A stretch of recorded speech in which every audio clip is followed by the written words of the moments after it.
हर हर महादेव। साल 2024 में अनंत चतुर्दशी का व्रत किस दिन रखा जाएगा, साथ ही पूजा की विधि क्या रहेगी, पूजा का शुभ मुहूर्त, साथ ही साथ अनंत चौदस का तागा कैसे आपको पहनना है, किस प्रकार से बनाना है, उसकी पूजन विधि क्या रहेगी, संपूर्ण नियम जानकारी आप सभी के लिए इस वीडियो में लेकर के आई हूँ।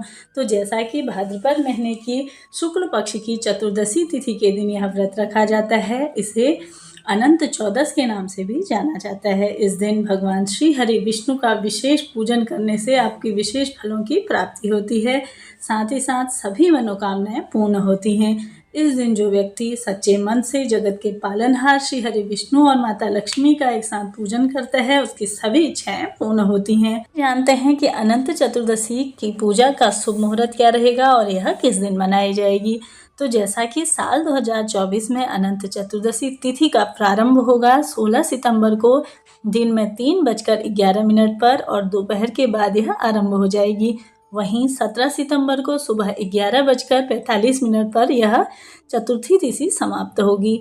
जैसा कि शास्त्र विधान और उदया तिथि कहते हैं कि अनंत चतुर्दशी का व्रत 17 सितंबर के दिन, साथ ही साथ अनंत चतुर्दशी पूजा का शुभ मुहूर्त रहेगा सुबह के समय में 10:45 से लेकर के 12:15 तक यह पूजा का शुभ मुहूर्त रहेगा। इसी बीच में आप सभी को गणेश जी का विसर्जन भी करना है। जैसा कि अनंत चतुर्दशी की पूजा विधि, सबसे पहले अनंत चतुर्दशी के दिन सुबह के समय सूर्योदय से पहले स्नान आदि कर लें, इसके बाद व्रत का संकल्प ले लेना चाहिए।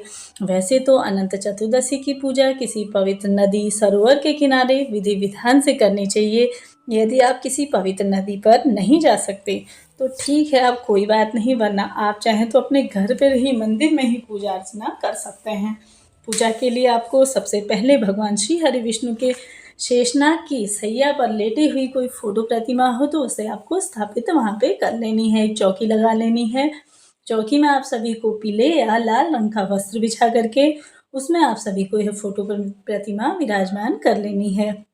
इसके बाद एक डोरे में, जैसा कि जो अनंत का डोरा होता है, उसे आप सभी को 14 गांठ उसमें लगा लेनी है।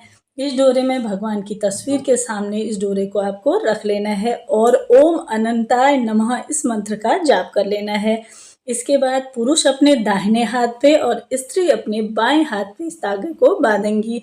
साथ ही इसे गले और हाथ में ही बांधा जाता है। इसके बाद अनंत चतुर्दशी की आपको कथा सुननी चाहिए, क्योंकि इसके बिना आपका व्रत पूरा नहीं हो पाएगा। साथ ही भगवान श्री हरि विष्णु और माता लक्ष्मी की पूजा का इस दिन विशेष विधान माना गया है। इसके साथ ही ब्राह्मणों को भोजन अवश्य से ही कराना चाहिए और इसके बाद सभी को प्रसाद वितरण कर देना चाहिए। इसके बाद जैसा कि जो अनंत का धागा है जिसे आपको बांधना है, इसी से ही आपका व्रत पूर्ण होता है।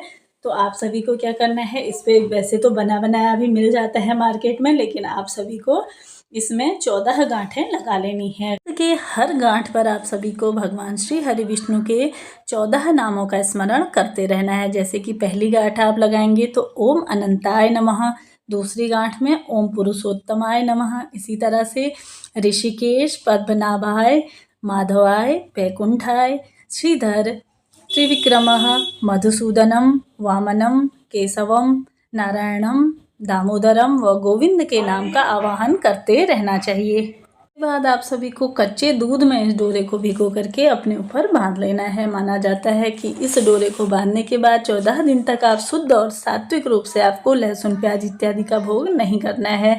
इसके साथ ही साथ इस दिन आप अपने घर में सत्यनारायण का पाठ करते हैं या विष्णु सहस्त्रनाम स्रोत का पाठ करते हैं तो यह भी आपको विशेष फलों की प्राप्ति करवाता है। तो इसके साथ ही साथ यह मेरे द्वारा दी गई जानकारी है, आप सभी के लिए उपयोगी रही हो तो वीडियो को लाइक शेयर करें।